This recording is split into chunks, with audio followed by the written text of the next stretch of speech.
वफाक का 9 मई से लॉकडाउन खत्म करने का ऐलान। वफाक के फैसले पर सिंध में लॉकडाउन खत्म किया जाएगा या नहीं, फैसला आज होगा। वज़ीर आला सिंध कुछ ही देर में प्रेस कॉन्फ्रेंस के जरिए आगाह करेंगे।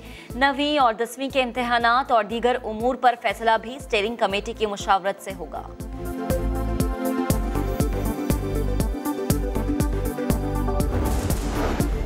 बारह बजते ही सिंध भर में लॉकडाउन, सड़कों पर से ट्रैफिक गायब, आवाम घरों में बंद, नकलो हरकत पर मुकम्मल पाबंदी, तमाम इस्तिस्ना कारोबार भी मुकम्मल बंद। सिंध भर में लॉकडाउन के दौरान नमाज जुम्मा के इज्तिमात महदूद, शहरियों ने SOPs की पाबंदी करते हुए नमाज अदा की।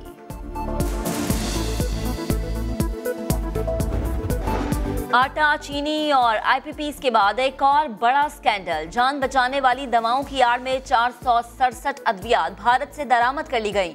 वफाकी काबीना के 5 मई के इजलास में इंकशाफ। रिपोर्ट पर काबीना और वजीर आजम हैरान। मुआविन खुसूसी बराए सेहत डॉक्टर जफर मिर्जा का मामले से इजहार ला ताल्लुकी।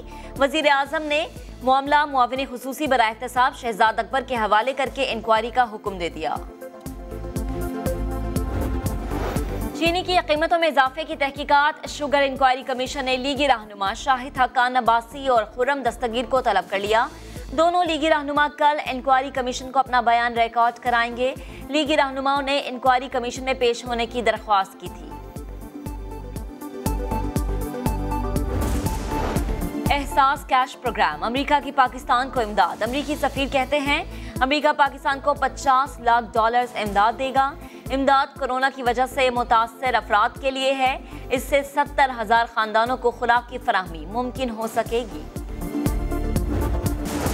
उमर अकमल अपनी जिम्मेदारियां निभाने में नाकाम रहे। वो नादिम है, ना ही गलती पर मुआफी मांगने को तैयार। उमर अकमल पर 3 साल की पाबंदी बरकरार रहेगी। केस का तफसीली फैसला जारी। 3 साल की पाबंदी में कोई मुअत्तली या सजा शामिल नहीं है। फरवरी 2023 तक क्रिकेट की सरगर्मियों से दूर रहेंगे।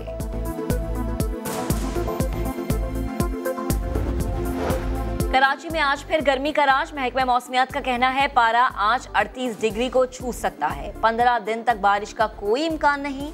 गर्मी का सिलसिला ऐसे ही जारी रहेगा।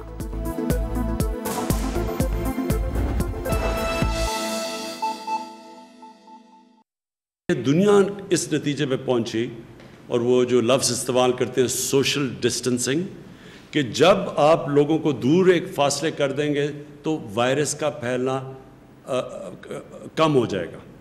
तो सारी दुनिया ने लॉकडाउन्स किए, पाकिस्तान ने भी किया। और हमारी फिर लेकिन जब हमने लॉकडाउन किया, मेरा सबसे पहले दिन से खौफ ये था कि हमारे जो हालात हैं वो मुख्तलिफ हैं यूरोप से, चाइना से, अमेरिका से। तो हमने जो लॉकडाउन करना है, हमें उस लॉकडाउन का ये खौफ था कि हमारा एक बहुत बड़ा तबका है यहाँ जो दिहाड़ीदार हैं, जो छाबड़ी वाले हैं, जिसको कहते हैं इनफॉर्मल इकॉनमी, जो हमारा जो मज़दूर है लेकिन वो रजिस्टर्ड नहीं है, उसकी अक्सरियत है। 75 से 80% वो लोग हैं। तो हमें ये खौफ था कि जब ये हमने सब कुछ बंद कर दिया तो ये जो लोग हर रोज़ दिहाड़ी करके कमा के अपने बच्चों का पेट पालते हैं, खाना देते हैं, इनका क्या बनेगा। लेकिन हम सारी दुनिया में फॉलो कर रहे थे कि क्या हालात हैं और कैसे फैलती जा रही हैं। और अब सबके सामने आपने TV पे देखा होगा कि दिन में हज़ार लोग मर रहे थे। अमेरिका में 2000 लोग दिन में मर रहे थे। बरतानिया जैसी जगह में 800, 700, स्पेन के अंदर, इटली के अंदर। तो जिस तरह ये अमवात हो रही थी तो हम भी वो सब देख रहे थे। तो हमने शुरू में एक अपना national command and operation centre हमने खोल दिया। असद उमर को उसका इंचार्ज बनाया। इनका काम क्या था, ये हर रोज़ मिलते हैं, अभी भी मिलते हैं। सारे सूबों के साथ इनकी कोऑर्डिनेशन होती है। डॉक्टर्स बैठे होते हैं सूबों के अंदर भी। हमारे भी यहाँ डॉक्टर्स की पैनल है जिसमें डॉक्टर ज़फ़र और डॉक्टर फैसल हैं। ये सारे डॉक्टर से कंसल्ट करते हैं, पाकिस्तान का सारा डेटा लेते हैं, उसको एनालाइज करते हैं, उसके मुताबिक हम अपने फ़ैसले करते थे। तो ये मुसलसल हमने अपनी, और मैं बड़ा मुझे फ़ख्र है कि हमारे मुल्क में اس طرح کی پیک نہیں آئی. یعنی جو آپ نے دیکھی جس طرح یورپ میں ہمارے سے امیر ملک تھے، لیکن آپ نے ان کے حالات دیکھے کہ ان کے ہاسپٹلز بھر گئے، ان کے ہاسپٹلز کوپ نہیں کر سکتے تھے، ان کے پاس انٹینسیو کیئر میں ان کے جو ڈاکٹرز تھے، ہیلتھ ورکرز تھے، جس طرح کو ان کے اوپر پریشر پڑا. اللہ کا کرم ہے کہ پاکستان کے اوپر ویسا پریشر نہیں پڑا، اور اس کا ہم خاص اللہ کا شکر ادا کرتے ہیں. ہم سب کو کرنا چاہیے. لیکن ہم یہ بھی سوچتے رہے کہ کون سا ایسا وقت ہے کہ ہم اب اپنی اکانومی کو کھولنا شروع کریں، اس لاک ڈاؤن کو کم کرنا شروع کریں. تو ہم نے آج فیصلے کیے ہیں کئی، اور وہ میں اس کی تفصیل اسد عمر بھی آپ کو بتائیں گے جو ہم نے فیصلے کیے ہیں، اور جو انڈسٹری کے جو ہم نے انڈسٹری میں کھول لے ہیں شعبے، اس کے حماد اظہر آپ کو بعد میں بتائیں گے. ڈاکٹر فیصل آپ کو بتائیں گے کہ جو اوور آل دنیا میں پوزیشن ہے کرونا کی، دنیا میں کیا ہو رہا ہے، اور اس کے مقابلے میں پاکستان کیا کر رہا ہے، وہ آپ کو میڈیکل پوائنٹ آف ویو سے دیں گے. تو یہ کنسلٹیشنز ہماری چلتی تھی ہر روز. یہ جو ہم نے فیصلہ کیا، یہ سارے صوبوں کے ساتھ ایک ایک چیز ڈسکس ہوئی، اور ہم نے سب کے ساتھ مل کے یہ فیصلہ کیا کہ اب ہم یہ کئی چیزیں ہیں جس کی تفصیل ابھی آپ کو بتائیں گے کہ ہم اپنے آسانیاں پیدا کرنی ہیں. کنسٹرکشن ہم نے پہلے کھول دیا تھا، لیکن کنسٹرکشن کی جو باقی کنیکٹڈ ہیں کنسٹرکشن کے ساتھ اور انڈسٹریز، ان کو آج ہم نے فیصلہ کیا سارے صوبوں کے ساتھ مل کے ان کو کھولنے کا. ان کی بھی تفصیل آپ کو حماد اظہر بتائیں گے. یہ میں پھر سے کہہ دوں کہ یہ کیوں ہم یہ سٹیپ لے رہے ہیں، حالانکہ پاکستان میں جو کرو ہے وہ آہستہ آہستہ اوپر جا رہی ہے. یعنی جو ہمارے جو اموات ہیں، جو ہماری فوتگیاں ہیں، وہ بڑھ رہی ہیں، لیکن آہستہ بڑھ رہی ہیں. یہ تو ہمیں پتہ تھا بڑھنی ہے.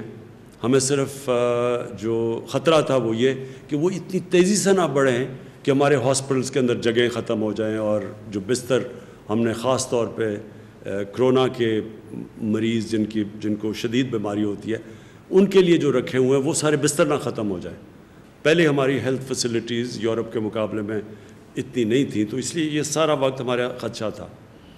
تو یہ ہے خطرہ کہ آگے جا کے بڑھ رہی ہیں، آہستہ آہستہ اوپر جا رہی ہیں، کرو اوپر جا رہی ہے.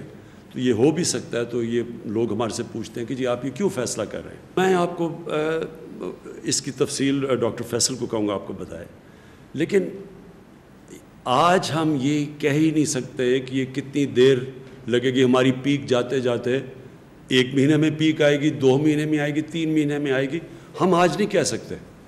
دنیا بھی یہ نہیں کہہ سکتی. جن کی کرو فلیٹ بھی ہو گئی ہے وہ یہ نہیں کہہ سکتے کہ وہ جب یہ لاک ڈاؤن کھولیں گے تو وہ پھر سے اوپر نہ چلی جائے.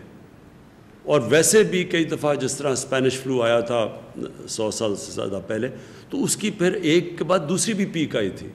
تو یہ بھی کوئی نہیں اس وقت بیٹھ کے کہہ سکتا. لیکن ہم کیا فیصلہ کر رہے ہیں، میں صرف آپ کو یہ سمجھانا چاہتا ہوں کہ ہم نے یہ جو آج فیصلہ کیا ہے لاک ڈاؤن کو کھولنے کا، اور میں یہ واضح کر دوں لاک ڈاؤن سیٹرڈے سے کھلے گا، کل سے نہیں کھل رہا، سیٹرڈے سے انشاءاللہ پرسوں سے لاک ڈاؤن کھول رہے ہیں فیزز کے اندر جو آپ کی تفصیل بیان کریں گے. یہ ہم کیوں کر رہے ہیں؟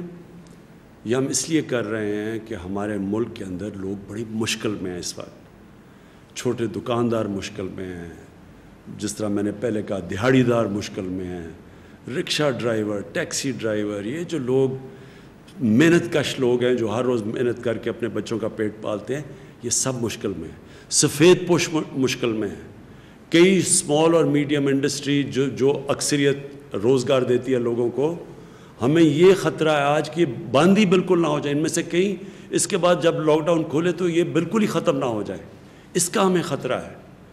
اور ہم جو حکومت ہے، ملتان میں لاک ڈاؤن کے باعث کپڑے کی دکانیں بند ہو جانے سے درزیوں کی مشکلات بڑھ گئی ہیں. عید کا سیزن متاثر ہونے سے درزی پریشان ہیں.